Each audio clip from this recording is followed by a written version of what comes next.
가운데 한 명이 당뇨를 앓고 있다. 이게 사실입니까? 네, 사실입니다. 네? 최근에는 또 조사를 해보니까 6명 중에 1명이다 이런 이야기가 나올 정도로 굉장히 많고요. 그리고 그 합병증이 있는 상태로 진단되는 경우도 많이 있는데 그때까지 자기가 당뇨병이 있는지를 모르는 사람이 또 한 3분의 1 정도 될 정도로 아까 소리 없이 찾아온다고 말씀하셨는데 예. 굉장히 그 문제가 되고 있는 질병입니다. 도대체 당뇨가 어떤 병인가? 네. 이게 말 그대로 우리의 있다. 소변에 당이 있다 그런 예, 얘기입니까? 정확합니다. 그러니까 소변에 당이 있는데 소변에 당이 있으려면은 혈액 중에 포도당 농도가 올라가 있어야 돼요. 그래서 정상보다 높으면 소변으로 빠져나오게 되는데 그래서 당뇨병이라고 이렇게 부르고요. 기원 5세기경에 인도에 네. 인도의 화타와 편작이라고 불리는 의사들이 있어요. 유명한 네, 네, 사람이. 네. 이분들이 당뇨 환자의 소변을 처음으로 찍어 먹어봤어요. 네. 달더라. 그래서 당뇨병이라는 말이 생겼거든요. 그분들이 찍어 먹어보면서 예, 예. 실제로 변이 좀 달다. 소변이. 소변이 네. 변이 아니고 변을 찍어먹기는 좀 큰 용기가 소변이 필요해. 작은 변이. 당뇨병도 하나의 병이 아니라 1형 당뇨병, 2형 당뇨병, 임신성 당뇨병, 특이형 당뇨병 이렇게 네 가지로 구분을 하고 있습니다. 당뇨병도 이렇게 여러 가지가 좀 있네요. 예, 여러 가지가 있습니다. 아니 그렇다면 이게 저 당뇨의 증상들 어떤 네. 게 좀 있습니까? 증상은 굉장히 다양한데요. 이 혈액 중에 포도당 농도가 높으면 소변으로 빠져나오는데 예. 포도당은 물귀신 같은 그런 게 있어요. 혼자는 못 나가고 물을 끌고 나갑니다. 그러면 소변량이 많아지고요. 소변을 네. 자주 보지요. 그리고 먹었는데 소변으로 나가버리니까 허기지죠. 허기지죠. 자꾸 먹으려고 그러고. 그리고 물을 또 많이 마시게 되는. 또 물을 마시는. 이걸 우리가 삼다증이라 그래서 다뇨, 다음, 다식 이렇게 부르고 있고요. 그리고 체중이 잘 먹는데도 빠지는 그런 증상이 있습니다. 그 화장실에 좀 자주 가는 분들 있잖아요. 네. 그분들도 약간 그게 뭐 다 그런 건 아닌데요. 아니죠. 다 그런 네. 물을 많이 먹어서 자주 가시는 분이 계시고. 조셉이 지금 예. 화장실 자주 간다는 거 얼굴이 좀 어두워졌는데. 네. 왜냐면 제가 네. 꼭 중간에 일어나서 네. 화장실을 제가 네. 다녀오거든요. 예. 그 습관성인 건지 이게 좀 걱정이 돼서 아마 네. 주무시기 전에 물을 많이 드실 가능성이 있을 것 같아요. 예. 네. 그렇긴 하네요. 네. 네, 네. 그러니까 요즘에는 저보다도 후배들 있거든요. 막 30대 초반 친구들. 네. 이 친구들도 당뇨 아니 증상이 있다고 하더라고요. 진짜 우리 조셉도 네. 지금 얘기한 대로 사실은 요즘 20, 30대 젊은 분들도 네. 당뇨가 있다고 하더라고요. 젊을 때 당뇨병에 걸리면 오랜 기간 고혈당에 노출되면서 시력 상실이나 콩팥병 등 합병증 발생 위험도 그만큼 커진다는 겁니다. 예, 과거에는 성인병이라 그래서 네. 되게 40, 50대에 생기는 병이다 맞아요, 맞아요. 했는데 요즘은 20대, 30대, 그 10대에서도 이제 소아당뇨. 당뇨가 생기는데 진짜요. 2030의 당뇨병은 최근에 아주 급증을 하고 있습니다. 그래서 20대는 40% 정도 과거 10년 전보다 증가됐다. 그리고 30대는 과거 10년 전에 비해서 한 30% 정도 증가되었다고 하기 때문에 큰 문제가 되고 있습니다. 이게 특히 당뇨가 무서운 게 또 합병증. 맞아요. 맞아요. 이게 어떤 합병증이 있습니까? 제일 대표적인 것이 눈, 망막에 이제 실핏줄이 터진다든지 해서 눈이 잘 보이지 않게 되거나 실명하게 되는 경우가 있고요. 그다음에 콩팥, 콩팥에 문제가 생겨서 이제 투석을 하거나 신장 이식을 받아야 되는 그런 일도 잘 생기고 신경의 합병증이 생기는 수가 있고요. 그 외에 심혈관 질환이라 불리는 그 심장에 있는 관상동맥 질환, 그 뇌혈관 질환, 그리고 말초동맥 질환 이런 합병증들이 잘 생깁니다. 합병증 얘기 들으니까 갑자기 또 가슴이 예. 철렁 내려앉는 게 이게 막 이게 아니 이게 어떤 증상이 있을 때 당뇨를 의심할 수 있는지 한번 체크를 한번 해보도록 하겠습니다.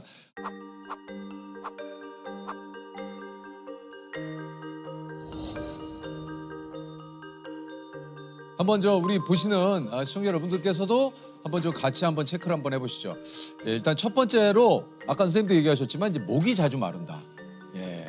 두 번째 항상 나른하고 의욕이 없다. 예. 세 번째 많이 먹어도 공복감이 생긴다. 그러니까 이게 계속 허기진다는 얘기죠. 네, 맞습니다. 그리고 네 번째 잘 먹어도 살이 빠진다. 그러니까 굉장히 많이 먹는데도 살이 빠진다. 네. 예. 그다음에 소변을 자주 본다. 몸에 부스럼이 생긴다. 눈이 침침하다. 아무 증상이 없다. 어이?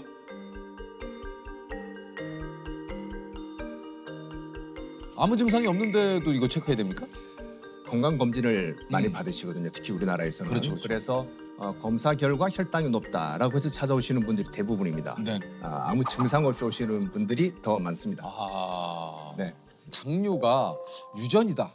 예, 이런 얘기가 또 있지 않습니까? 이게 이제 우리 부모님이 당뇨라 난 좀 조심해야 돼. 이런 얘기들도 좀 주변에서 많이 하시고 어떻습니까? 이게 100% 유전입니까? 우리 당뇨병 중에서 제일 많은 거는 2형 당뇨병인데 2형 당뇨병 같은 경우는 부모님 한쪽이 당뇨병이 있으면 내가 당뇨에 걸릴 위험이 2배가 증가가 돼요.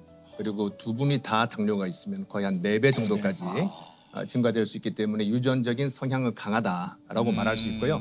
하지만 조선시대나 지금이나 우리 유전자는 크게 변하지 않았어요. 네. 과거에도 당뇨병 관계된 유전자가 있었는데 당뇨가 없었기 때문에 환경적인 요인이 강하다. 이전에는 다 걸어 다녔는데 지금은 자동차를 이용하고 계단도 에스컬레이터나 맞아요. 엘리베이터를 이용하잖아요. 심지어 헬스클럽 가면서도 에스컬레이터 타고 올라가세요. 네, 그런 건물 그렇기 있죠. 때문에 확실히 당뇨는 팔자가 아니라는 거죠. 환경적 요인이 강하고 권총의 비율을 든다면 우리가 당뇨병 유전자를 가지고 있는 사람은 총알이 장전이 돼 있는 사람이에요. 당뇨병 유전자가 없는 사람은 그 총알이 장전이 안 돼 있고 하지만 방아쇠를 당기는 거는 본인입니다. 그러니까 식이 요인 그리고 운동을 잘 안 하게 되는 그런 생활 습관에 따라서 그 방아쇠를 당기는지 아니느냐가 결정되기 때문에 우리가 뭐 집안에 당뇨병이 있다고 해서 너무 실망하지 마시고 잘 노력하시면 방아쇠를 안 당길 수가 있는 거죠.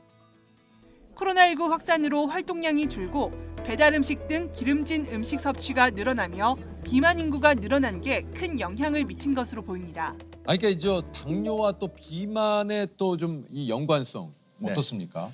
아주 밀접한 연관이 있습니다. 그래서 여러 가지 그 비만과 동반된 그 인슐린 저항성이라는 게 있는데요. 인슐린 저항성이라는 거는 그 인슐린이 만들어지긴 하지만 작용을 잘 못하는 상태인데 비만, 특히 복부 비만이 있을 때 그때 인슐린 저항성이 증가되는데요. 그러면 인슐린은 나오긴 하지만은 작용이 떨어져 있는 거죠. 예, 그래서 혈당이 올라가고 다른 합병증들이 잘 생깁니다.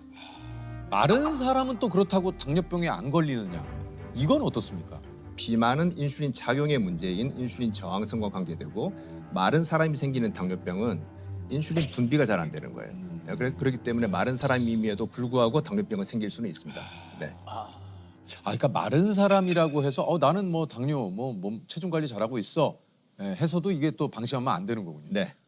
이게 좀 그 당뇨를 피할 수 있는 한편으로는 또 좀 잘 다스릴 수 있는 식습관 이게 좀 어떤 음식을 좀 먹어야 됩니까? 그 식이 습관에 대해서 꼭 당뇨병 환자가 아니라도 저한테 물어보시면은 3가지 정도를 이야기를 합니다. 첫 번째는 이 음식의 재료를 알 수 있는가. 그 말은 뭐냐면 가공식품 같은 경우는 뭘로 만드는지 잘 모르잖아요. 모르죠. 그런데 신선한 재료로 지금 만드는 음식은 다 재료를 알 수가 있습니다. 그래서 신선한 음식을 먹자는 이야기고요. 둘째는 총천연색의 식단을 가지자. 청천연세계 식단. 예, 그러니까 미국 그 심장 학회에서는 eat more colors. 그래서 색깔을 더 많이 먹으라라고 하는데 이 그 식판에 놓여 있는 음식들의 색깔이 다양하면 골고루 먹고 있다는 거예요. 다양하게 먹어라. 라면 같은 경우에도 어떻게 드세요? 이렇게 그냥 끓여 드시면 그냥 벌겋게 보이잖아요. 근데 파송송 계란 탁만 하더라도 좀 색깔은 더 건강해 보이는 그런 부분이기 때문에 다양한 색채를 먹는다는 거는 뭐냐면 한 가지 영양소, 한 가지 성분에 국한되지 않고 골고루 먹게 된다는 의미가 되겠습니다. 그다음에 세 번째는 삼백, 3가지 흰색을 좀 줄이자라고 하는 건데요. 흰설탕, 흰소금, 흰쌀밥 이 정도, 그러니까. 혹은 흰 밀가루, 그 정도를 추천드리고 있습니다. 하얀 게 맛있어요. 맛있죠? 근데 그 300을 줄여야 되네요. 네, 그죠? 네. 집에서 흰쌀 거의 안 드시고 현미나 잡곡을 예, 저는 현미하고 잡곡을 해서 먹습니다. 네. 예, 그것도 심지어는 어떤 분들은 또 속에서 안 받는다는 분이 계시기 맞아요, 때문에 맞아요. 그럴 때는 백미를 드셔도 괜찮은데 양을 줄이시라고 좀 줄이고. 이렇게 말씀을 드리죠. 네.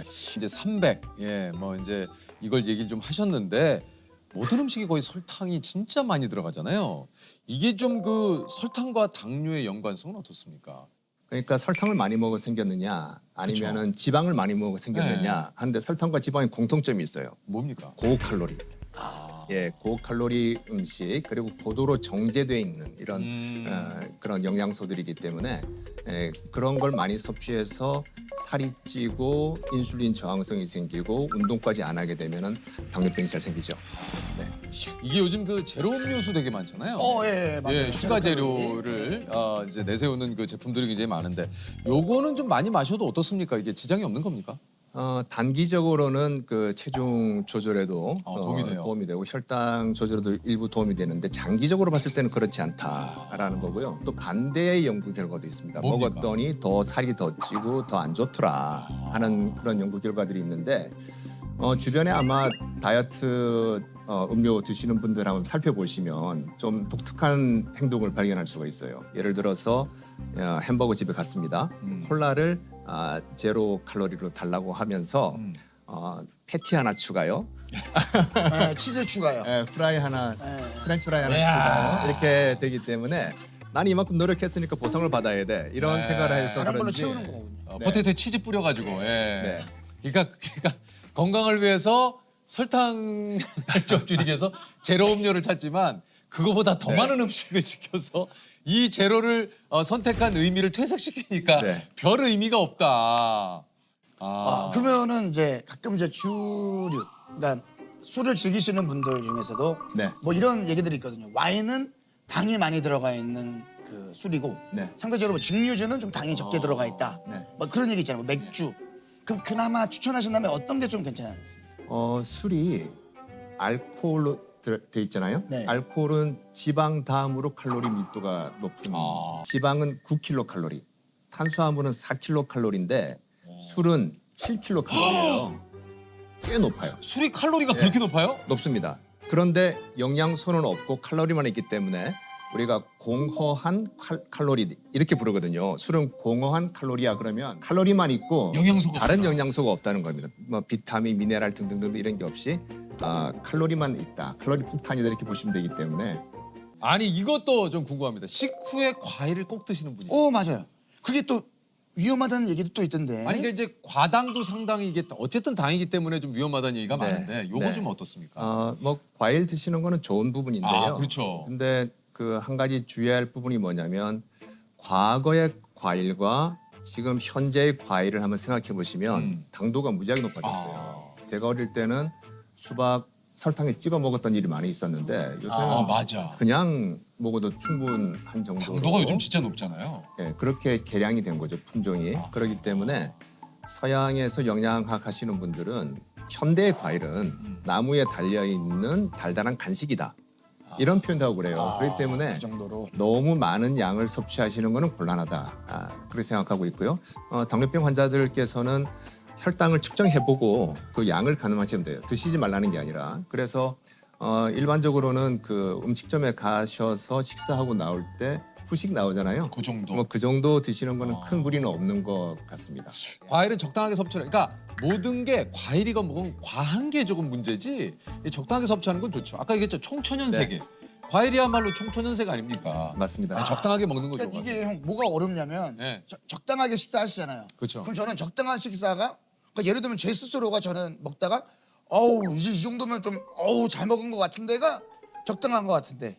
그거는 물리적인 포만감이에요. 아, 예, 우리는 생화학적인 포만감을 느껴야 되는데 천천히 드시면 알아서 그만 해주는데 빨리빨리 드시면 이게 물리적으로 부풀다가 이거 안 되겠네? 그 포만감으로 멈추게 되시면 살이 많이 찝니다. 어렵다. 네. 아유, 너무 어렵다. 아니 근데 이제 밥을 먹는 순서만 바꿔도 이게 혈당 수치를 낮출 수 있다. 네. 생선이나 육류를 먼저 먹고 밥을 먹은 경우와 밥을 먼저 먹고 생선이나 육류를 먹게 했더니 생선이나 육류를 먼저 먹고 나서 밥을 먹은 경우에는 혈당이 덜 올라가는 겁니다. 그러니까 탄수화물 섭취를 뒤로 미루시게 되면 똑같은 음식을 먹더라도 혈당은 덜 올라갈 수가 있습니다. 근데 이제 우리의 식습관은 이제 밥하고 같이 이제 생선과 하고 예. 같이 먹어야 되는데. 허겁지겁 빨리 먹게 되면 그렇게 예. 되는 거라서 그 반찬을 좀 맛보시고 그다음에 천천히 이제 밥을 드시게 되면 도움되지 않을까 이게 싶습니다. 그러니까 이제 그 코스처럼 먼저 그러네요. 샐러드가 나오고. 나오고. 그러니까 혈당 수치를 천천히 올리는데 네. 탄수화물부터 먹으면 혈당 수치를 확 올려놓고 시작을 하니까. 그렇죠. 아. 그래서 제 환자 중에 어떤 분은 그 코스를 드시는 순서대로 가면 좋긴 좋은데 처음에 식전 빵을 주는 데가 있어요. 맞아요, 맞아요. 그건 나중으로 미루는 분들 그걸로 또 계세요. 배 채우죠. 아. 예. 빵 좀 더 주실래요? 네, 죄송합니다. 빵좀 주시고 네. 먹고. 잼에다 찍어 먹고. 예. 네. 빵 추가됩니까? 네. 야, 근데 진짜 맛있는 게 너무 많아서. 아, 저희가 오늘 그 당뇨에 관한 속설들이 굉장히 좀 많습니다. 이게 사실은 그래서 OX로 한번 좀 요거를 한번 준비를 해봤거든요. 당뇨에 가장 안 좋은 음식은 밥, 전분, 감자, 쓰리 콤보의 카레다.